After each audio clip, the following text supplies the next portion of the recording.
Howdy folks, welcome back to Melanson Creek Farm, and today has been a long day coming.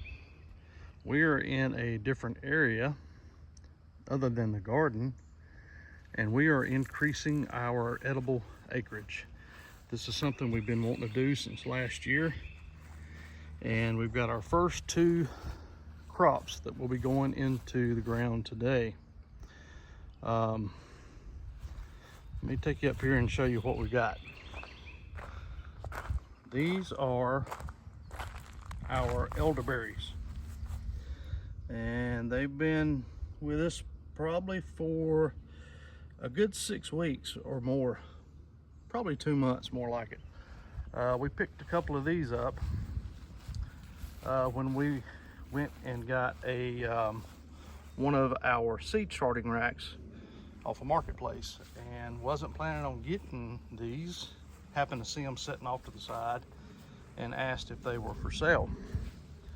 And when we got them, they were just barely just the bare cuttings, and all of this new growth has started since we've got them, and we need to get these in the ground. It's probably a little late getting these in the ground, but we are under the sign of Scorpio yesterday and today, and that is a fruitful water sign, the second best beside Cancer, and we're going to get these in the ground today. But I've chosen this angled planting instead of just straight across here because of the lay of the land here. Everything drains kind of off at an angle this way.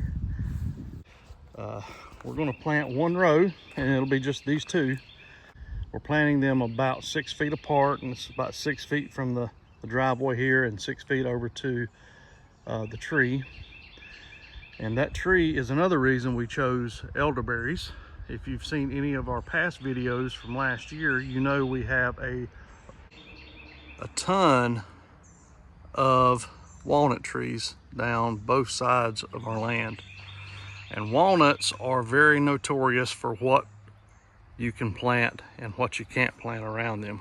It's a very short list of trees, shrubs, bushes, crops that actually get along with the walnut due to the chemical juggling that it is produced from its roots and from the husk around the nuts. So elderberries is one that's on a very short list that gets along with walnuts. Now you can see it's in the shade, and that's kind of a concern to us. You see the sun is right there through the trees, and it's on its way down, and it will get just very little sunlight, and it'll be early in the mornings. So we're hoping that they get at least 3 hours of sun in the mornings coming in from this angle here. And we know that sunlight is very beneficial for anything that is fruiting. That's what gives it that sweet flavor. So we're not sure how the flavor is going to turn out. We're going to get to digging the holes. I've got our post hole diggers here. We're going to dig a couple of holes here. We got our balanced organic fertilizer, the 344, and also we have some blood meal to increase the nitrogen levels and hopefully increase the pH a little. Since we're planting directly in our native soil here, it's naturally high in pH. It's not like our raised bed soil that we're going to be planting them in, but planting them here in our native soil, mixing that in will also lower the pH acidity as well. So let's get to digging and get these in the ground. All right, we got our hole dug. Always want to try to go about twice as big than the pot that it's in. We're going to mix some of that back in with some of the topsoil that we got over there, our garden compost mix. But this is what I was kind of worried about over here. We hit two rather large roots, so this will be a good test to see how the elderberries react with those walnut roots right next to it. All right, folks, well, we got them in the ground, and I wanted to show you what we're going to do here. We're using our cardboard method again for weed suppression and also to help build the soil in this area. And what we do when we're doing stuff like this, you want to kind of tear it, or you can cut it. And what you do, you just slide that little tear down against the trunk of the bush or shrub or tree or whatever it is that you're planting, that you're going to be mulching around or trying to do some weed suppression. And you want the tear in the opposite direction of how the lay of the land is, to where it's going to drain.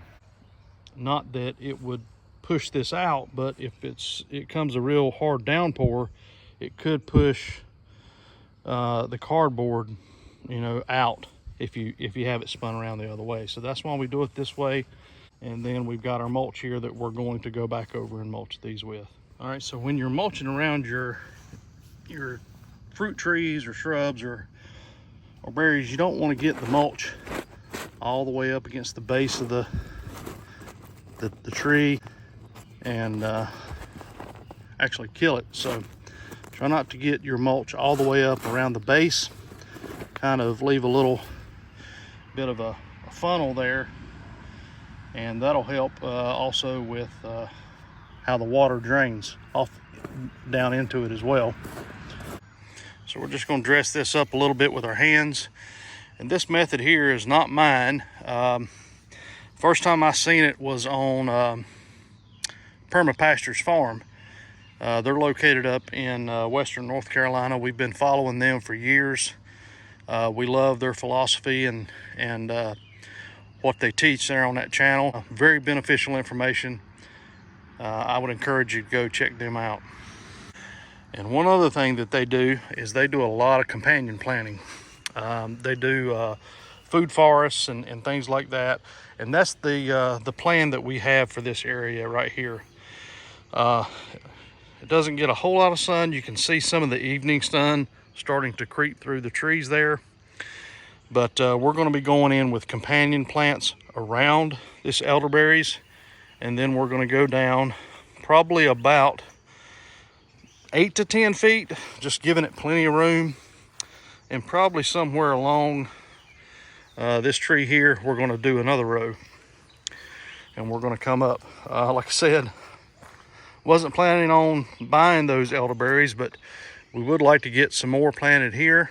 And then as we go down the hill, we'll come in with another row and probably do some golden raspberries is what we're looking at. Maybe some regular raspberries, then some blackberries.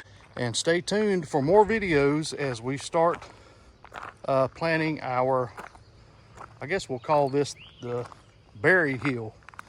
We got some clippings off of some blueberries earlier this spring that we're trying to propagate, and also some scuppernongs, but those probably won't be going here.